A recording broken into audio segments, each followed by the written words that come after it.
Happy Friday. Hey, Greg, how's it going? It's good. It's good. I'm talking to you. So we're in our third installment of the vlog. We're kind of leading on from an article, the third article that you wrote. And I think this one is gonna be personally my favorite. I think we're kind of getting into the meat and bones. We talked about in our last article, we talked a little bit about the investment thesis and the kind of the alignment of IT. You go a little further, start talking about the essence of value creation and timelines and what that means. One of the things I really wanted to hone in on while we were talking about this was value creation from an IT standpoint, what that means firstly for private equity and how IT adds value. Could you speak to a little bit of that? Yeah, absolutely. I mean, there's really two levers that IT can pull in value creation for a private equity company. One is real obvious. How do you reduce cost? That could be anything from re-engineering and re-architecting systems and platforms to reduce cost, moving things into the cloud, moving them out of data centers, if that makes sense. Really just kind of cost reduction overall, but also has a really interesting component in reducing operational friction, because that also reduces costs, right? If you can just streamline processes a little bit more using some technology, then that has a real life implication in cost reduction as well. It takes fewer people to do more work, productivity goes up. There's a real life component in cost reduction from an operational perspective, just removing friction out of processes that can really impact the business. So that's one piece of, I think, one of the levers that CIOs can leverage in this situation. The second is obviously revenue. How can you impact revenue? Can you accelerate revenue? Can you increase revenue using technology? What are the things that you as an IT professional can do to make more money flow in the front door? And that can be things like, enhancements to your CRM. A great example is throwing CPQ into Salesforce. If you've got really well-defined products and you've got a product suite that you understand the cost structure behind, then CPQ can greatly accelerate revenue in a company and allow you to do deals faster and turn money around quicker.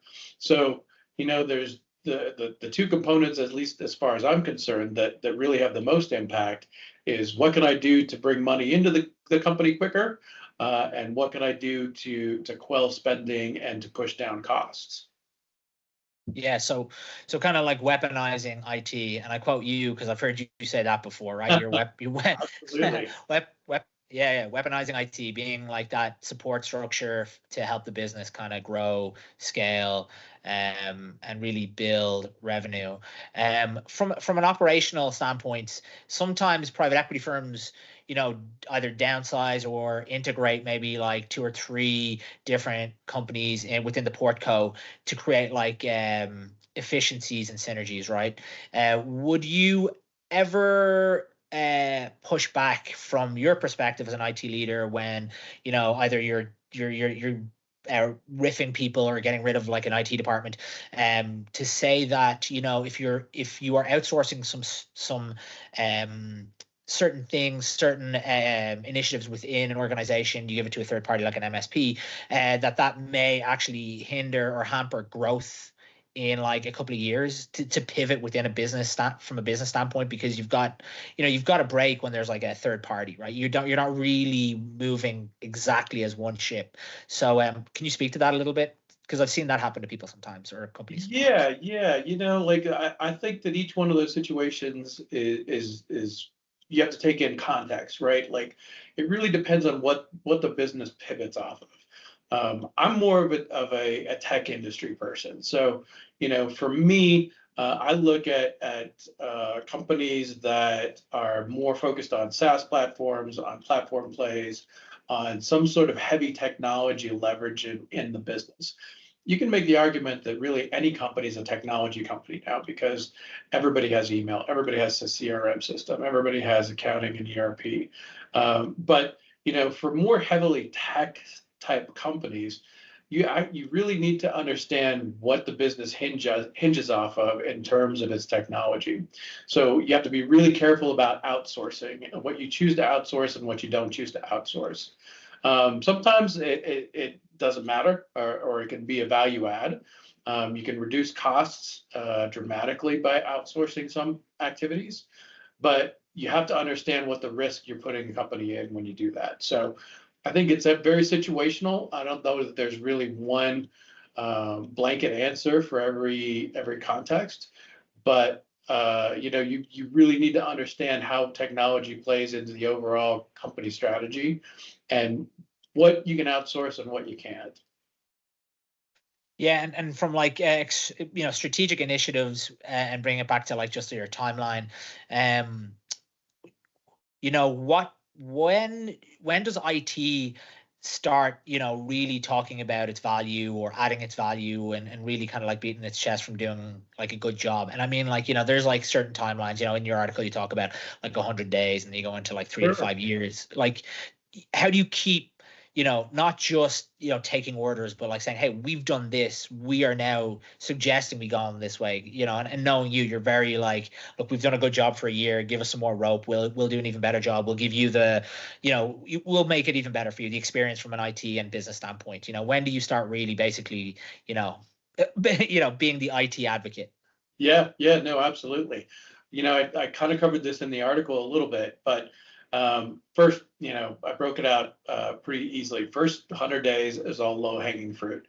What can you do that just makes sense and that's really easy and requires very little effort, has very little risk associated with it. And that may be something as simple as deploying an enterprise content management system just so that people can communicate better, share information better, share it more securely. That's an easy answer to like a lot of problems that people have, especially from an early onset when you're doing either a carve out or even better, a merger of another company into your own for growth purposes. So like an intranet, right? Yeah, like yeah. that. Yeah. You can do an intranet or just a common platform like Box or Dropbox or things like that. Those are easy problems to solve, and you knock those out like within the first 3 months. Those are very simple and generally low cost solutions. Then you move into kind of the operational improvement stage, I think, of the business. And that's kind of what I touched on earlier, just removing operational friction from processes wherever you can. Some of those can be low-hanging fruit. Some of them might take a little bit more effort, but you look at things like low-code, no-code solutions that help workflows, that just streamline workflows and make things easier and generally better for everybody involved. I think when you really hit your stride, though, is in those second and third years. That's when you can really get a seat at the table by talking about revenue growth and enabling revenue growth or acceleration. And that's where things like Salesforce CBQ comes in, or doing integrations with your ERP that allow things to happen better, faster, cheaper, easier, and more accurately. When you can start generating revenue or accelerating revenue with strategic projects that really move the needle on the balance sheet, that's when you really start to hit your stride. And I think that's when CIOs really add the most value to the overall PE experience. And then, at the end, keep in mind that all these private equity companies have a liquidity event on their horizon. So, you may have to adjust these timeframes because you may have 3 years, you may have 7 years. It really all depends. But it's really important that you keep in lockstep with the private equity company so that you know what's on their mind and you can time your activities accordingly. The thing that you're going to have to be really cognizant of is that if there's a sale on the horizon, then you have to be prepared for that too, because it's just like any other product. You're going to market. You want to make sure that your company looks and smells and acts as good as it possibly can be from an IT perspective, so that there's no cracks.